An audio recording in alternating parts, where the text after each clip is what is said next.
Hello സുഹൃത്തുക്കളെ, എല്ലാവർക്കും നമസ്കാരം. അപ്പോൾ ഇന്ന് നമ്മൾ ഉണ്ടാക്കാൻ പോകുന്നത് 2 ചൂരമീനാണ്. ചൂരമീൻ എന്ന് വെച്ച് കഴിഞ്ഞാൽ ചെറിയ സൈസിലുള്ള കുട്ടിയാണ്.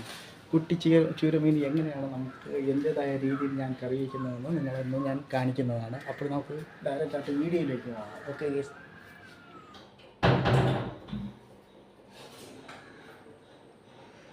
അപ്പോൾ നമ്മുടെ ചൂരക്കുട്ടി വന്നിട്ട് ചെറിയ ചൂരയാണ്.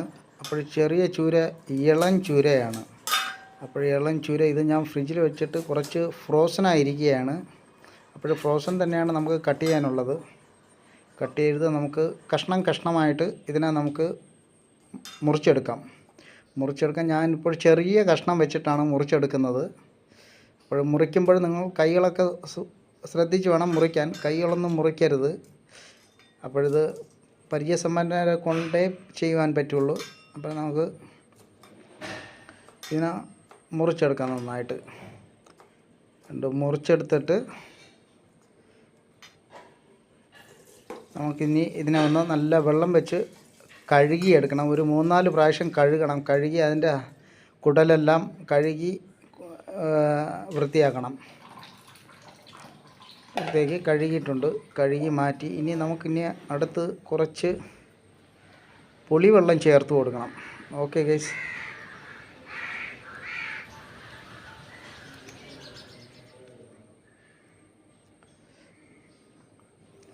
നമുക്ക് പുളി എന്ന് വെച്ച് കഴിഞ്ഞാൽ ആദ്യമേ വെള്ളത്തിൽ ഇട്ട് വെച്ച് കോർത്തിയതാണ്. അപ്പോഴത് നന്നായിട്ട് പിഴിഞ്ഞതിന് ശേഷം എന്നിട്ട് ആ വെള്ളം നമുക്ക് എടുക്കണം. വെള്ളം എടുത്ത് മീനിൽ ചേർത്ത് മീനൊരു 10-15 മിനിറ്റ് നമുക്ക് സൈഡിലേക്ക് വയ്ക്കാം. അപ്പോഴത്തേക്കും ബാക്കിയുള്ള മസാലകളെല്ലാം നമുക്ക് റെഡിയാക്കാം. Okay guys. നമുക്ക് ആദ്യം ഇഞ്ചി ഒന്ന് ചെറുതായിട്ടൊന്ന് കട്ട് ചെയ്തെടുക്കാം.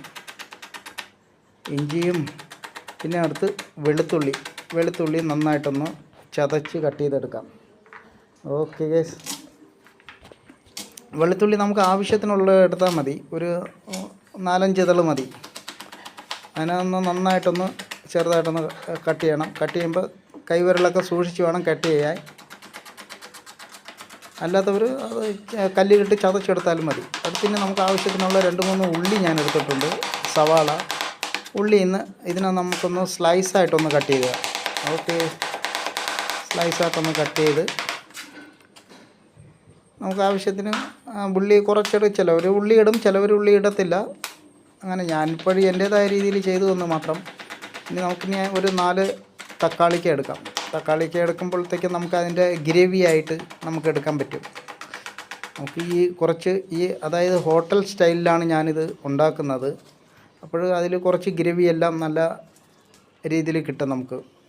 അപ്പോൾ നമുക്ക് തക്കാളി എല്ലാം റെഡിയായി. തക്കാളിക്ക് ഇഞ്ചി, വെളുത്തുള്ളി, തക്കാളിക്ക. ഇനി ആവശ്യത്തിനുള്ള നമുക്ക് മുളക് എടുക്കാം. പച്ചമുളകും കുടമുളകാണ് അടുത്ത്. ഞാനിപ്പോൾ 2 ഐറ്റം മുളക് ഇട്ടിട്ടുണ്ട്. എന്നിട്ട് നമുക്കിനി ചട്ടി ഒന്ന് ചൂടാക്കാം. ഗ്യാസ് കത്തിച്ച് ചട്ടി ചൂടാക്കി അതിൽ എണ്ണയൊക്കെ ഒഴിക്കാം. എണ്ണ ആവശ്യത്തിന് ഒഴിച്ചാൽ മതി. എന്നിട്ട് കടുക് ഇട്ടേക്കണം. കടുക് തിളച്ച് പൊട്ടുമ്പോഴത്തേക്കും നമുക്ക് കുറച്ച് ഉലുവ ചേർത്ത് കൊടുക്കാം. ഉലുവ നമുക്ക് ആവശ്യത്തിന്. ഉലുവ കൂടരുത്, കൂടിക്കഴിഞ്ഞാൽ കയ്പ്പ് ഉണ്ടായിരിക്കും. അതുകൊണ്ട് ആവശ്യത്തിന് എടുക്കാം. ഇനി ഉലുവ ഒന്ന് ചൂടായതിന് ശേഷം നമുക്ക് ചെറുതായിട്ട് നുറുക്കിയ വെളുത്തുള്ളി നമുക്കൊന്ന് ഫ്രൈ ചെയ്തെടുക്കാം. വെളുത്തുള്ളി ഒന്ന് ചൂടായി അത് ചുവന്ന് വരുന്ന സമയത്ത് നമുക്ക് ഇഞ്ചി ഇട്ട് കൊടുക്കാം. ഇഞ്ചി ഇട്ടിട്ട് നന്നായിട്ടൊന്ന് ചൂടായി അതിൻ്റെ പരുവത്തിന് ചുവന്ന് വരും. അതുവരെ ഒന്ന് ഇളക്കിയിട്ട് കൊടുക്കുക. നമുക്ക് തീ പാകത്തിന് വെച്ച് കൊടുക്കണം. എന്നിട്ട് നമുക്ക് 4-5 ഇതൾ കറിവേപ്പില ഇടാം. കറിവേപ്പില ഇട്ടിട്ട് അതിൻ്റെ കൂട്ടത്തിൽ തന്നെ ഉള്ളിയും ചേർത്ത് കൊടുത്ത് നമുക്കെന്നെ നന്നായിട്ടൊന്ന് അതിനെ ഇളക്കിയെടുക്കുമ്പോഴത്തേക്കും അതിൽ ഉള്ളി നമുക്ക് പെട്ടെന്ന് വേകാൻ വേണ്ടിയിട്ട് നമുക്ക് 1 സ്പൂണ് ഉപ്പ് ചേർത്ത് കൊടുക്കുന്നത് നല്ലതാണ്. ഉപ്പ് ചേർത്ത് കൊടുക്കുമ്പോഴത്തേക്കും നമുക്ക് പെട്ടെന്ന് ഉള്ളി ഒന്ന് വെന്ത് കിട്ടും.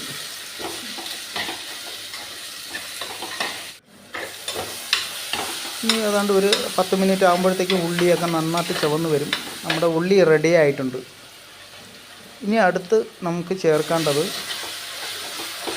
നമ്മൾ അരിഞ്ഞു വെച്ചിരിക്കുന്ന തക്കാളിയാണ്. തക്കാളി അത് ഇട്ടിട്ട് നന്നായിട്ടൊന്ന് ഇളക്കി കൊടുക്കണം. ഇളക്കി ഒന്ന് വെന്ത് വരുമ്പോഴത്തേക്കും അതിൻ്റെ കളറൊക്കെ ഒന്ന് മാറി കിട്ടും. നല്ല മണം അടിക്കുക. എന്നിട്ട് 1 സ്പൂണ് നമുക്ക് മഞ്ഞൾപ്പൊടി ഇട്ട് കൊടുക്കാം. മഞ്ഞൾപ്പൊടിയും അടുത്ത് മല്ലിപ്പൊടിയും മല്ലിപ്പൊടി നമുക്ക് ഒരു 2 സ്പൂൺ ഇട്ട് കൊടുക്കണം ആവശ്യത്തിന്. മല്ലിപ്പൊടിയും അടുത്ത് നമുക്ക് ചേർക്കേണ്ടത് മുളക് പൊടിയാണ്. മുളക് പൊടി കാശ്മീരി ചില്ലി ആണെങ്കിൽ നമുക്ക് അതിന് കുറച്ച് കളർ കൂടി കിട്ടും. ഓക്കെ ഗൈസ്, അപ്പോൾ പാകത്തിന് നമുക്ക് മുളക് ഇട്ട് കൊടുക്കണം. മുളക് ഇട്ട് കൊടുത്തിട്ട് അതിൽ കുറച്ച് തേങ്ങാക്കൊത്ത് കൂടി ഇട്ട് കൊടുക്കാം. തേങ്ങാക്കൊത്ത് കൂടി ഇട്ടിട്ട് നല്ല അതിനൊന്ന് വഴറ്റിയെടുക്കണം. വഴറ്റിയെടുക്കുമ്പോഴത്തേക്കും അതിൻ്റെ ഒരു കളറൊക്കെ ഒന്ന് മാറി വരും. കളറൊക്കെ ഒന്ന് മാറി വരുന്ന സമയത്ത് നമുക്ക് ആവശ്യത്തിന് വെള്ളം ഒഴിച്ച് കൊടുക്കണം. ഓക്കെ ഗൈസ്, വെള്ളം ഒഴിച്ച് കൊടുത്തിട്ട് വീണ്ടും നന്നായിട്ടൊന്ന് ഇളക്കണം. നന്നായിട്ടൊന്ന് ഇളക്കി തിളച്ച് വരുന്ന സമയത്ത് അടുത്ത പരിപാടി എന്താണെന്ന് ഞാൻ പറയാം. ഓക്കെ, അടുത്ത പരിപാടി നമുക്ക് ഹാൻഡ് ബ്ലെൻഡർ എടുത്തിട്ട് അത് വെച്ചിട്ട് നമുക്ക് അതിനെ ഗ്രേവി ആക്കണം. അതായത് നമ്മൾ ചട്ടിയിലിട്ട് വഴറ്റുമ്പോഴത്തേക്കും ഒരുപാട് സമയം എടുക്കും. ഇത് വന്നിട്ട് നമ്മുടെ ഹോട്ടൽ സ്റ്റൈൽ ആയതുകൊണ്ട് നമുക്കതിനെ ഗ്രേവി ആയിട്ട് ആ പരുവത്തിനെടുക്കും. ഓക്കെ, അപ്പോഴത്തേക്കും ഇതാ ഗ്രേവി ആയിട്ടുണ്ട്. നന്നായിട്ടൊന്ന് അതിനൊന്ന് നമ്മൾ മിക്സിയിലിട്ട് ജാറിലിട്ട് അടിക്കും പോലെ തന്നെയാണ്. അത് ആ ഒരു മെത്തേഡ് തന്നെയാണ്. ഇപ്പോൾ ഞാൻ ഉപയോഗിച്ചിരിക്കുന്നത് ഹാൻഡ് ബ്ലെൻഡറാണ്. ഓക്കെ ഗൈസ്, അടുത്തിനി നമുക്ക് ആവശ്യത്തിനുള്ള ഉപ്പ് ചേർത്ത് കൊടുത്തിട്ട് ഗ്രേവി ഒന്ന് നന്നായിട്ട് അടച്ച് വെച്ചൊന്ന് വേവിക്കാം. ഓക്കെ ഗൈസ്,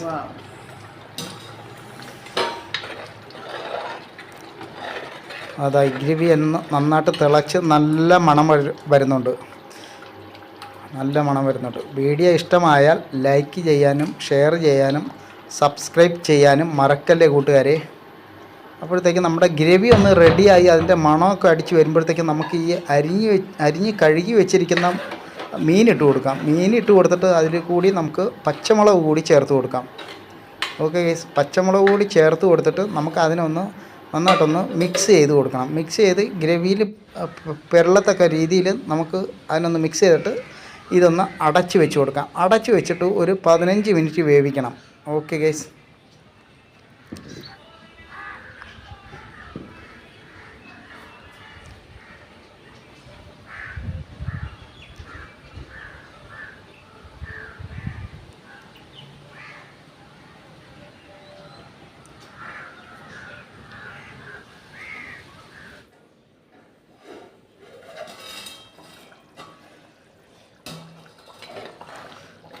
അപ്പോൾ നമ്മുടെ ഗ്രേവി പതുക്കെ ഒന്ന് തുറന്ന് നോക്കാം.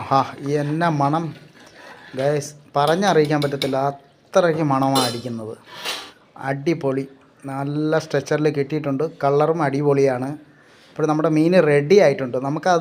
നമുക്ക് ടേസ്റ്റ് ചെയ്ത് നോക്കാം. ചൂടാണ്, അതുകൊണ്ട് നമുക്കൊന്ന് തണുപ്പിച്ചിട്ട് മണം തന്നെ പറഞ്ഞറിയിക്കാൻ പറ്റത്തില്ല, അത്രയ്ക്ക് ടേസ്റ്റാണ്, മണമാണ്. അപ്പോൾ ടേസ്റ്റ് എന്ന് പറഞ്ഞു കഴിഞ്ഞാൽ കൂട്ടുകാരെ പറയാൻ പറ്റത്തില്ല, അത്രയ്ക്ക് ഒന്നൊന്നര കറിയാണ്. അപ്പോൾ ലൈക്ക് ചെയ്യാനും സബ്സ്ക്രൈബ് ചെയ്യാനും മറക്കല്ലേ കൂട്ടുകാരെ. നിങ്ങളും ഇതേപോലെ പരീക്ഷിച്ച് നോക്കുക.